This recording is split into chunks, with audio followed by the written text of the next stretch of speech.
What's up, everybody? Monday morning, getting close to Monday at noon. It is your buddy Choppadong, and I am back with a new week of the Hyper Simple Breakdown for a 6-game MLB slate. So let's kind of dive in. As you know, follow me on Twitter. Follow the link down there at the bottom of the description of the page. DFSArmy.com is where you want to go. You obviously want to use the coupon code CHOP, C-H-O-P, trigger that 20% off discount. Get in here and get winning today because we dominate NASCAR. We dominate a lot of the sports that we play. We're having a good run starting here in baseball. You're going to want to get in here, and I've got a sneaky little thing to show you, as well as tell you, you're going to want to follow me out on Twitter, actually, because I put our little newsletter out here, our email newsletter. You might want to follow that, sign up for it, because honestly, you're going to get some links to some special discounts and contests and things like that. And this being a PGA week with a major PGA championship at Bethpage Black in New York, you're probably going to want to follow that email.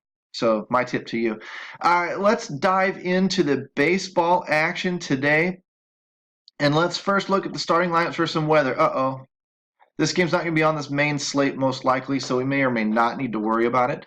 Okay, rain chances start early. Tapering off tells me there may be an early delay, and once the game gets started, doesn't look like it will have problems. Therefore, starting pitchers might actually be safe. If I saw these rain chances go up during the middle of the game and then come back down, I'd be worried, but I'm typically not worried about this. Even though it looks yellow, it looks a little bit spooky. If this game starts off delayed, our pitchers should actually be safe.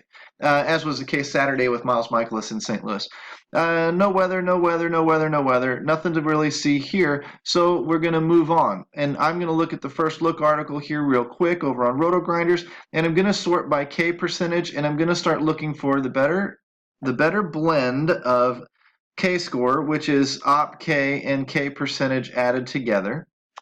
And then I'm going to look for Vegas odds, and then I'm going to look for salaries. And I'm going to see that Brad Peacock, we get the cock right out of the chute here, 8,500. Could be, minus 136 odds. It's not like we're falling, we're really afraid of Detroit or anything. So this is probably where we might start, but sometimes he goes a little bit shorter than others. I think lately he's been stretched out, so we go to the game log, we scroll down, we see 7 innings, 3 innings, 6 innings, 5 innings. Generally speaking, 5-6 innings. A little better if he goes longer, had a great performance last time out. Maybe he's getting stretched out. That puts him in the driver's seat at 8,500. What is that, a 570-something K score? That's a lot of strikeouts, and we got Vegas favoring us a little bit, and we got a pretty cheap price. It's going to be hard to beat that. Why would I pay up for that if I'm not going to get like a 600 K score or minus 200 Vegas odds? So Robbie Ray, I love you. 8,800. Okay, actually probably can consider you as well because I know what you're capable of. And when I look at your 515 K score, it's not terrible. Minus 155 odds, a little bit better. So for $300, okay, look, he's priced up significantly over on DraftKings. So sometimes that puts a little tip in the cap too. Pittsburgh was shelling St. Louis. St. Louis wasn't pitching that well this weekend. Don't know what to make of Pittsburgh. Don't really think they're a powerful offense. But at the same time, Robbie Ray doesn't have a good day, and he could get shelled down there in Arizona. Freddie Peralta's screaming for some long relief help. Don't think we're going to be focused much on him. Looking at Lasagna, it's not like he can really go anywhere either. His K-score's coming down now. We're in the 480 range, 60, 100. Minus 240 is big, but when I open up his game log and take a quick peek at him, I see short innings. That's not good. No bueno. Nola, Berrios, Bieber. Let's look at a couple of these. Nola, 26 is 528. Pick'em game, if that's even a line that's been released, 9,300. I don't think I would pay up for a pick'em game when I've got a favorite for 8,500. I wouldn't pay up the 9,300, so I don't think I would take Aaron Nola. Although a lot of people are going to grade him out high. Barrios, same diff. The 15% strikeout percentage for LA, why his ceiling should be capped. He may surprise us and strike out 10, but his ceiling should be capped. And that puts this price way too high considering that I've got an alternative already. I look at Shane Bieber, 25 and 25 is a 509, minus 140. So 509 is lower than the 570. Minus 140 is about the same as the minus 135, and I have to pay $1,000 more. No, thank you. Probably won't be on Bieber. And you can just go down the whole list like this. You look for these blue guys over here, and now you're getting into the lower K percentages, so it probably doesn't work out too well. The combined K score isn't going to compete with this up here. So it looks like Peacock's the guy.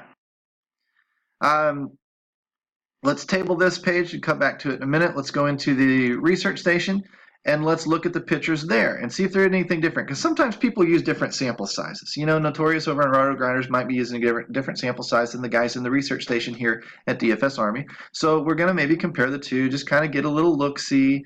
And we're going to come over here, DFSA grade, and see Bieber and Nolan up at the top. Nolan at the top. And I will tell you this, as we already saw on the other sheet, they might not be the best pitchers on this slate. And I will also tell you this, sneak peek, new thing we're working on here at DFS Army. Neat little color-coded sheet measuring xWOBA versus right versus left, projected lineup xWOBAs, and we're box checking. If you remember, if you followed me from NFL, I like to do box checkers. Running back, how many touches a game does he get? Is his team favored? Is he at home? You know, is the game flow supporting him? Is he receiving some passes? Is he worked in the red zone? Is he targeted inside the 5-yard line? Box check, box check, box check. The stronger the play, the more boxes he should check. So in this particular scenario, green across the board would be check, check, check, check, check. I'm not going to show you the name because that's for our VIPs. While this little tool is in beta, that's for our VIPs. But I will say a total rank low is pretty darn good. Adding up or averaging these numbers, and you get a 3.83. It shows you gaps. And then it shows you pitchers that you should be targeting. And I'm going to tell you that in this list right here, Nola and Bieber are not ranked 1 and 2. I'll give that information away to you freely. And you will be floored at where they are on this list. But you got to be a VIP to do that, to unlock that list. If you like this kind of tool and you like the ease, this thing has been on fire the past week or so. That's why we're starting to push it out. We're starting to promote it. We're starting to track it. And we're starting to focus on these top pitchers here. And we're starting to stack against these bottom pitchers here. Because it's working just like my own little idea here, where we scroll across and we see K-scores. Bieber and Nola up here at the top with lower K-scores, higher K-scores for Robbie Ray and Peacock. 527 down here even for Freddie Peralta if he gets the innings pitched. You could look at innings per start over here to the right a little bit more and see that you're going to see some guys go deeper into games than others. You might also look for other things that I was showing you to kind of help you determine whether or not that's going to be a good spot for you. But I'm telling you, Brad Peacock is my particular favorite pitcher of the day. Don't know if I'll find that in the general consensus out there in the world or not. I think a lot of people will be on Nola, and I probably won't be. Looking over here at Sierra, if we wanted to flip this on its head, focus on the bad ranks down here under the 30, bottom 2 guys. We're going to want to write these down. Cleveland, Arizona, maybe Seattle and Houston, maybe even Oakland. Right? Bottom 4 or 5 teams, pretty weak. High Sierras, Ronaldo Lopez. Not a lot of others to offer because I like over 4.5 or 5. If I got close to the 4.5, these bottom 4 again. So we kind of double box check Houston, Seattle, Cleveland, Arizona. And these would be the teams that we would pick on, that we'd be looking for. We'd be a little bit more excited to stack tonight. Probably going to be chalky. Everybody knows these are lesser pitchers. Everybody knows these are pitchers to avoid. No rocket science here. But if I kick into the Trends tab, I'm going to go quickly through the WOBAs because this is how I do it. We have other stuff coming out, and that sheet that I just showed you is going to get a little bit hairier because we're going to do it for batters too. When I look through the L7 WOBAs, which is my go-to, and I pick on Arizona, I would be focused on, you know, Carson Kelly if he gets a start, David Peralta, Wilmer Flores, not so much, 436 down to a 360. Not so great. Adam Jones might be heating back up again, but the numbers aren't reflecting it yet. Nothing really good doing in the Arizona offense right now. If I look at Cleveland, because they were on that pitching list, Freeman, small sample size for upload 2, although you saw the double dong over the weekend or Friday, whichever day it was. Nakin is, or Nakin, whatever, is on the DL or the IL or questionable or whatever the hell. Leonis Martin, Kipnis, now we're getting way down here into the 300s, guys. I like anything over about a 380. I figured that equates, when I was tracking it last week, that equates to a 900 OPS. Typically, a 900 OPS is pretty good. That's combined on-base percentage plus slugging, which is on-base and power. It's another sliding scale, kind of like the WOBISO, the OBISO, whatever numbers you like to use. I'm not focused on these guys. Houston, Springer, Chirinos, Gurriel. Gurriel's still a value at 2,900. Michael Brantley, Correa, Tony Kemp has dropped off last I checked. He came back up again, got a couple of at-bats, must have done something with him. Marisnik's come up a little bit with his bomb the other day. So these are guys you can all chase around a little bit, put them in your lineups. Houston's in a good spot tonight. LA, don't know if I'd be on them. Milwaukee, Minnesota, Oakland. I did say Oakland. Minnesota's been hitting the ball lately. Who are they matched up against? Skaggs. May or may not be the best situation. Probably. It's not one that I'm specifically targeting. It's a little bit middle of the road tonight. But if you wanted to say, hey, they've been scoring a lot of runs, which we didn't do today. We didn't go to Fangraphs and check the 2-week totals for who's scoring and who's not scoring. You can go do that on your own, obviously. I might do that tomorrow. But looking here at Minnesota, these would be the bats that I would be targeting. Oakland was an outside mention, and so was Seattle. Chris Davis and Piscotty, a lot of schleppage. But 240 to 320, 200 to 300, 390 to 310, they're all coming up a little bit. So they are ascending, which is a good sign.